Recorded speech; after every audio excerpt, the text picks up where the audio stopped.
नमस्कार दोस्तों। तो फाइनली जो पिछले वीक में 45 लेटरल एंट्री के पोस्ट आए थे, जो कि डायरेक्टर, जॉइंट डायरेक्टर, कई सारी मिनिस्ट्रीज के अंदर में ये डायरेक्ट रिक्रूटमेंट के पोस्ट थे 45 लेटरल एंट्री के थ्रू, उनको अभी फिलहाल तुरंत प्रभाव से नरेंद्र मोदी ने खुद इंटरवीन करके हमारे प्रधानमंत्री जी ने डीओपीटी को एक चिट्ठी भेजी और डीओपीटी ने फाइनली एक सर्कुलर जारी करके वो लेटरल एंट्री का जो पूरा प्रोसेस था, जो हायरिंग प्रोसेस था, जो पूरी वैकेंसी थी, उसको अभी तुरंत प्रभाव से कैंसिल कर दिया है। और इसकी जानकारी खुद यूनियन पब्लिक सर्विस कमीशन की जो अभी चेयरपर्सन रिसेंटली में बनी हुई है मैडम प्रीति सुदान, उन्होंने इसकी जानकारी दी कि जो हमारी जो सरकार है और जो हमारे प्रधानमंत्री हैं नरेंद्र मोदी जी, वो रिजर्वेशन को ध्यान में रखते हुए उन्होंने अभी जो लेटरल एंट्री के जो अपॉइंटमेंट्स थे उसको फिलहाल के लिए कैंसिल कर दिया है। और अभी के लिए ये अपॉइंटमेंट्स जो हमें जानकारी मिली है, अभी के लिए अपॉइंटमेंट्स पूरी तरीके से कैंसिल हैं। अब जो ये लेटरल एंट्री की पोस्ट आई थी उनको काफ़ी ज़्यादा क्रिटिसाइज़ किया गया था अपोजिशन द्वारा कि ये जो है ये सरकार डायरेक्ट रिक्रूटमेंट करके लेटरल एंट्री के थ्रू रिजर्वेशन का जो पूरा मुद्दा है, रिजर्वेशन का जो पूरा प्रोसेस है, उसको अंडरमाइन करने की कोशिश कर रही है। तो सबसे पहले आपको ये समझना पड़ेगा इस पूरे मामले में कि ये लेटरल एंट्री कैसे होती है, ये क्या है एग्जैक्टली, किन पोस्ट पर होती है। उसके बाद आपको समझना पड़ेगा कि इसमें रिजर्वेशन का क्या लेना देना है, क्यों इसके ऊपर रिजर्वेशन लागू नहीं हो रहा है। तो ये सारी चीज़ें मैं आपको डिटेल में अगले 10-15 मिनट में समझाता हूँ। देखिए हुआ क्या था, पिछले वीक में सरकार ने एक सर्कुलर जारी किया और उस सर्कुलर के तहत उन्होंने 45 लेटरल एंट्री पोस्ट निकाली। किस पोस्ट पर? Director, joint secretaries of various ministries, central level की जितनी मिनिस्ट्री थी उसमें secretary, joint secretary level, director level की उन्होंने अलग अलग पोस्ट निकाली। सारी पोस्ट को अगर आप मिलाते हो तो टोटल 45 लेटरल एंट्री की पोस्ट हैं।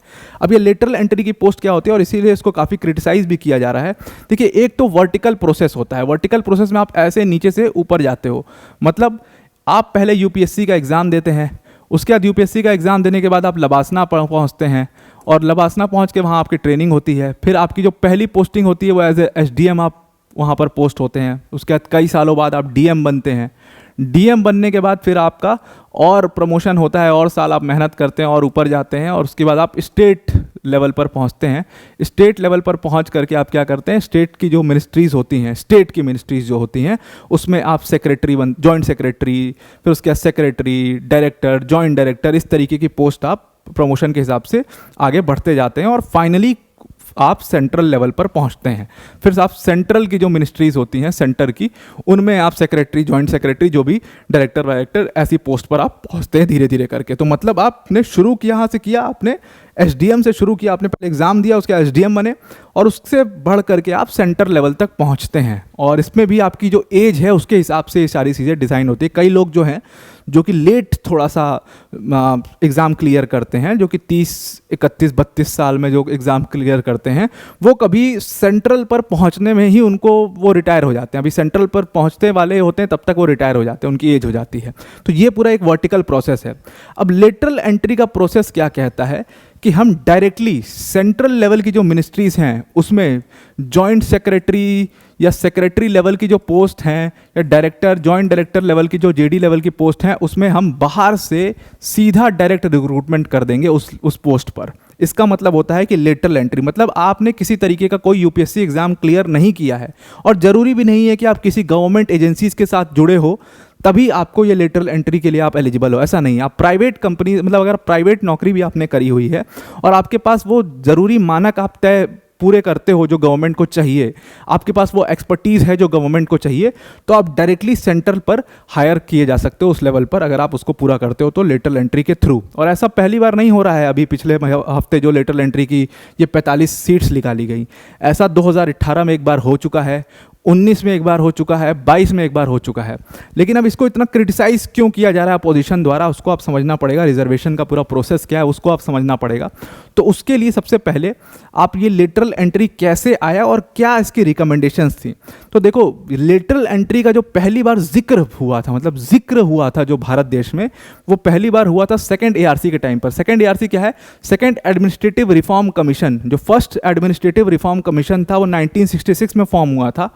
जिसके चेयरपर्सन खुद उस टाइम के बड़े नेता मोरारजी देसाई साहब थे, और उसके बाद के हनुमंथैया को उसका चेयरपर्सन बनाया गया था। तो उन लोगों ने पहली बार फर्स्ट एडमिनिस्ट्रेटिव रिफॉर्म कमीशन के टाइम पर कहा था, उन्होंने लेटरल एंट्री की बात नहीं की थी, लेकिन उन्होंने कहा था कि सिविल सर्वेंट्स जो हैं, जो ट्रेडिशनल सिविल सर्वेंट्स हैं, उनको प्रोफेशनलिज्म की ज़रूरत है, उनको कुछ एक्सपर्टीज़ लेने की ज़रूरत है अगर आपको तेज़ी से ग्रो करना है। तो वहाँ पर उन्होंने जिक्र किया था एक्सपर्टीज़ का। सेकेंड जो एडमिनिस्ट्रेटिव रिफॉर्म कमीशन बनाई गई थी वो साल 2005 में बनाई गई थी, और उस समय कांग्रेस की मतलब यूपीए की ही सरकार थी, और वीरप्पा मोइली साहब जो थे वो उसके चेयरपर्सन थे। और इस सेकेंड एडमिनिस्ट्रेटिव रिफॉर्म कमीशन ने कई सारे बहुत अच्छे सजेशंस दिए।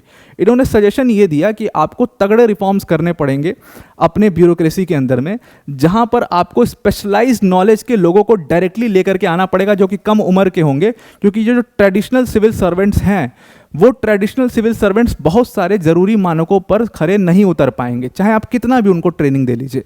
अब एक एक्सपर्ट और एक ट्रेडिशनल सिविल सर्वेंट में बहुत फ़र्क होगा, और ऐसा नहीं है कि ये चीज़ पहली बार जिक्र की जा रही थी। जैसे आप अगर कई सारे पोस्ट देखोगे, अगर एग्जांपल के तहत आपको बताया जाए, चीफ इकोनॉमिक एडवाइजर का आप पोस्ट देखिए, तो what is a chief economic adviser? Is a literal entrant. तो इस तरीके से आपको एक्सपर्टीज को लेकर के आना पड़ेगा मिनिस्ट्रीज़ में अपने।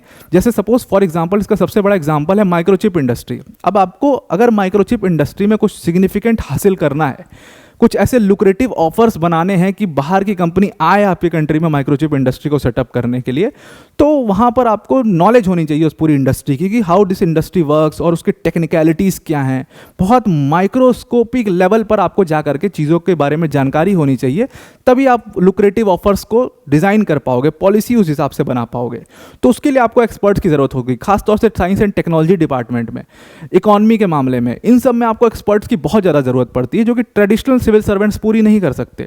उनको सिलेबस की बहुत अच्छी नॉलेज है, दुनिया की अच्छी नॉलेज है, उनको देश की भी अच्छी नॉलेज हो सकती है, लेकिन पर्टिकुलर फील्ड में उनकी एक्सपर्टीज़ नहीं होती है, तो उसको आपको लेकर के आना पड़ेगा। और यहाँ पर उन्होंने पहली बार सेकेंड एआरसी ने लेटरल एंट्री की बात करी थी, और उस लेटरल एंट्री को करने का जो प्रोसेस है उसके बारे में उन्होंने बताया कि आपको इनके लिए एक complete merit based selection process define करना चाहिए, और एक बाकायदे एजेंसी बनाइए जो कि इनका हायरिंग देखेगी, मतलब इनका रिक्रूटमेंट जो है उसको पूरा मैनेज करेगी। तो इन्होंने ये सारे सजेशंस दिए थे, जो कि बहुत अच्छे सजेशंस थे उस टाइम पर। हालांकि सरकार ने, उस समय की सरकार ने इसको लागू नहीं किया, और वीरप्पा मोइली ने खुद इसके ऊपर काफ़ी डिटेल में काफ़ी प्रेस किया था कि लेटरल एंट्री लेकर के आना चाहिए गवर्नमेंट को, ये बहुत अच्छा होगा। फाइनली नरेंद्र मोदी सरकार आती है, और 2017 में नीति आयोग ने भी यही सेकेंड एआरसी के जो रिकमेंडेशंस थे उसको दोबारा से दोहराया कि ऐसा करना चाहिए। तो फाइनली 2017 के बाद 2018 में पहली बार लेटरल एंट्री के पोस्ट पदों पर नियुक्ति के लिए एक सर्कुलर निकाला गया कि जॉइंट सेक्रेटरी और सेक्रेटरी लेवल पर अब गवर्नमेंट जो है लेटरल एंट्री के माध्यम से डायरेक्ट हायरिंग करेगी। तो 2018 में ये एक बार हुआ, 2019 में ये एक बार हुआ, 2022 में ये एक बार हुआ, और टोटल अभी अगर आप देखोगे गवर्नमेंट के अंदर में तो 63 लेटरल एंट्रेंस अभी काम कर रहे हैं गवर्नमेंट के अंदर में।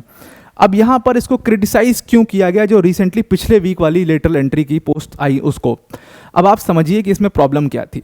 अब जैसे सपोज यूपीएससी का एग्ज़ाम होता है, तो यूपीएससी ने सर्कुलर जारी किया कि भाई हमारे पास इस साल सिविल सर्विसेज एग्जामिनेशन के अंदर 970 सीट हैं सपोज, तो यहाँ पर 970 सीट हैं, और ये पूरा एक एजेंसी है, एक एजेंसी के तहत वो एग्ज़ाम करवा रही है, और उसके पास 970 सीट हैं, तो उसमें आराम से जो पूरा आपका रिजर्वेशन सिस्टम है वो पूरा लागू हो जाता है, रिजर्वेशन साइकिल जिसको कहते हैं।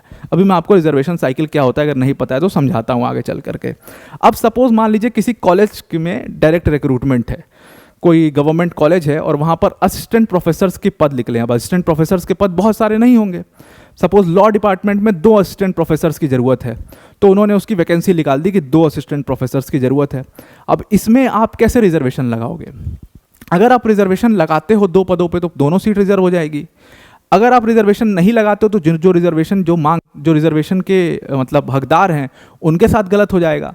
तो इस पूरे कन्फ्यूजन में बहुत बड़ा इशू हुआ, और विवेकानंद तिवारी का मामला गया सुप्रीम कोर्ट के अंदर में। सुप्रीम कोर्ट ने विवेकानंद तिवारी के मामले में ये चीज़ साफ की कि कैसे रिजर्वेशन का प्रोसेस होगा और क्या चीज़ कैसे चलेगा। तो उसके लिए उन्होंने, सुप्रीम कोर्ट ने एक प्रोसेस निकाला 13 पॉइंट रिजर्वेशन रोस्टर जिसको कहते हैं, 13 पॉइंट रिजर्वेशन रोस्टर इसको इसलिए कहते हैं क्योंकि अगर आप पूरी रिजर्वेशन साइकिल को देखोगे, अभी मैं आपको साइकिल समझा देता हूं, अगर आप पूरी रिजर्वेशन साइकिल को कंप्लीट करना चाहते हो तो आपके पास कम से कम 14 वैकेंसीज तो होनी ही चाहिए, तभी ये आप पूरी रिजर्वेशन साइकिल पूरी कर पाओगे। अगर आपके पास 1 सीट है, 2 सीट है, तो उसमें कोई रिजर्वेशन नहीं मिलेगा, ऐसा सुप्रीम कोर्ट ने कहा 13 पॉइंट रिजर्वेशन रोस्टर के तहत। अब ये 13 पॉइंट रिजर्वेशन रोस्टर क्या कहता है, मैं आपको समझाता हूँ। ये कहता है कि देखिए ओबीसी के लिए आपके पास 27.5% रिजर्वेशन है, 27.5%। अगर आप इसको 100 से निकालते हो तो इसका कुछ कैलकुलेशन जो है वो 3 पॉइंट समथिंग बनेगा। तो दैट मीन्स कि अगर आपके पास वैकेंसीज हैं तो हर चौथी सीट जो है उसमें वो ओबीसी के लिए रिजर्व है। उसी प्रकार से इसी कैलकुलेशन के हिसाब से एससी का जो परसेंटेज है वो 15% है, तो उसके हिसाब से अगर आप निकालते हो तो कुछ 6 पॉइंट समथिंग बनता है। तो यहाँ पर मतलब हर 7वीं सीट जो है वो एससी कम्युनिटी के लिए रिजर्व है, हर जो फिर 8वीं और 12वीं सीट जो है वो फिर से ओबीसी के लिए रिजर्व हो जाएगी, और हर जो 14वीं सीट है उसी हिसाब से मतलब कि एसटी का 7.5% है, तो उसके हिसाब से अगर आप निकालोगे तो वो 13.33 है, और इसीलिए इसका नाम 13 पॉइंट रोस्टर भी रखा गया। तो 13.33 है, तो उसके हिसाब से मतलब हर 14वीं सीट जो है वो एसटीज के लिए रिजर्व्ड है। तो इस तरीके से ये पूरा रिजर्वेशन साइकिल पूरा हो जाता है अगर आपके पास 14 सीट होती हैं। अगर आपके पास 14 सीट्स नहीं होती तो रिजर्वेशन साइकिल नहीं पूरा होता है, तब आपके पास सिर्फ ये और ये रिजर्वेशन आप दे सकते हो। तो इस तरीके से पूरा रिजर्वेशन का प्रोसेस चलता है, जिसको हम 13 पॉइंट रिजर्वेशन रोस्टर कहते हैं, और यही लागू किया जाता है हर जगह पर जहाँ पर डायरेक्ट रिक्रूटमेंट होता है। अब इसमें प्रॉब्लम क्या थी इस वाली वैकेंसी में, जो 45 सीट पदों पर वैकेंसी आई जो गवर्नमेंट लेकर के आई, इन 45 पदों के साथ दिक्कत ये थी कि अलग अलग मिनिस्ट्रीज में वैकेंसी थी, तो उसमें 2 वैकेंसीज, किसी इकोनॉमी वाले सेक्टर में 2 वैकेंसीज या 1 वैकेंसी। अब सेक्रेटरी, जॉइंट सेक्रेटरी 10, 12, 20, 25 थोड़ी हायर किए जाएंगे, वो तो हर डिपार्टमेंट में 1 होगा, 2 होंगे, 2 जॉइंट सेक्रेटरीज होंगे। तो उस तरीके से 1 2 1 2 1 2 करके अब टोटल करके ये टोटल 45 हो रहा था। तो अब क्योंकि वो अलग अलग मिनिस्ट्रीज की वैकेंसीज थी, तो उसके ऊपर ये 13 पॉइंट रोस्टर सिस्टम लग ही नहीं पा रहा था। मतलब कि वो 14 सीट पूरा ही नहीं हो रही थी, वो 4-5 सीट भी नहीं थी कि वहाँ पर रिजर्वेशन लगे, तो इसलिए रिजर्वेशन लग नहीं रहा था वहाँ पर।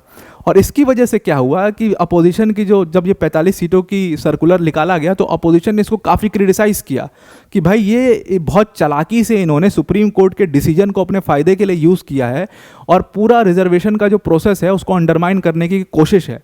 जो रिजर्वेशन जो हक दिया गया है पिछड़ों को, ये उनका हक छीनने वाली बात है। ये अपोजिशन ने कहा कि इस 45 लेटरल एंट्री के तहत ये उनका हक छीन रहे हैं, ताकि रिजर्वेशन वाले लोग जो है वो पहुंच ही ना पाए वहाँ पर, ताकि उनका रिप्रेजेंटेशन ही ना हो पाए। इवन गवर्नमेंट में जो सहयोगी पार्टीज़ हैं, जैसे चिराग पासवान की पार्टी है, क्योंकि वो जो पिछड़ों का ही बहुत बड़ा रिप्रेजेंटेशन करती है, बिहार से आती है, और कहा जाता है कि एससी कम्युनिटी का तगड़ा रिप्रेजेंटेशन करती है चिराग पासवान और उनकी पार्टी, और उनके जो फादर थे रामविलास पासवान, उनकी भी पॉलिटिक्स वही रही है। तो इस वजह से उन्होंने भी खुले तौर पर, आपने बयान भी देखे होंगे, उन्होंने खुले तौर पर कहा कि ये लेटरल एंट्री बिल्कुल गलत है और मैं सरकार से बात करूंगा इसको कैंसिल करवाने के लिए। इवन वो नीतीश कुमार के साथ भी मिले, कल जाकर के उन्होंने मीटिंग भी करी, और वही जो है दबाव ये गवर्नमेंट के ऊपर बना, और फाइनली गवर्नमेंट ने अब इसीलिए इस 45 लेटरल एंट्री की जो उन्होंने पिछले वीक में सर्कुलर निकाला था, वो पोस्ट निकाली थी, उसको अभी फिलहाल के लिए पूरा रिक्रूटमेंट प्रोसेस को कैंसिल कर दिया है इसी दबाव की वजह से। तो आई होप आपको ये पूरा आर्टिकल समझ में आ गया होगा, किस तरीके से रिजर्वेशन का सिस्टम चलता है, कैसे ये डायरेक्ट रिक्रूटमेंट या लेटरल एंट्री किस तरीके से की जाती है। आई होप आपको ये सारी चीज़ें समझ में आ गई होंगी। अब वीडियो को एंड करने से पहले अनअकैडमी टीम की तरफ से एक बहुत बड़ी अनाउंसमेंट है। अगर आप यूपीएससी सीएससी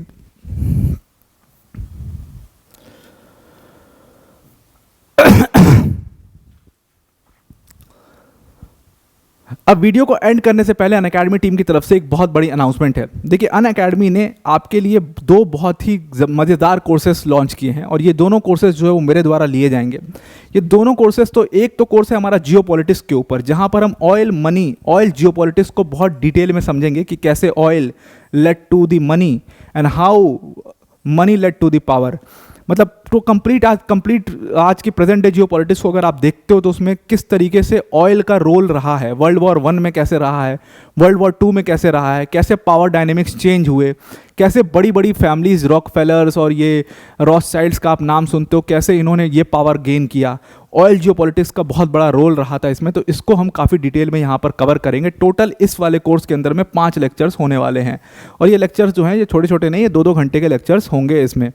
दूसरा जो हमारा कोर्स है उसमें हम जजमेंट्स को डिस्कस करेंगे जिन्होंने इंडिया के फाइनेंशियल लैंडस्केप को बदल के रख दिया।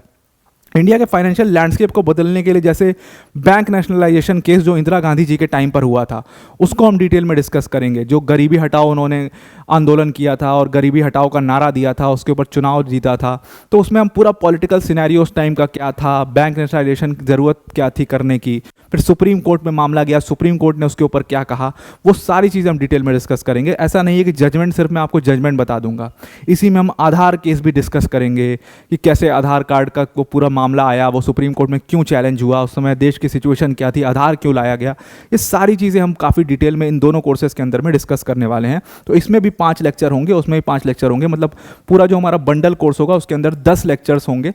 तो आप इन 10 लेक्चर्स को देख सकते हो।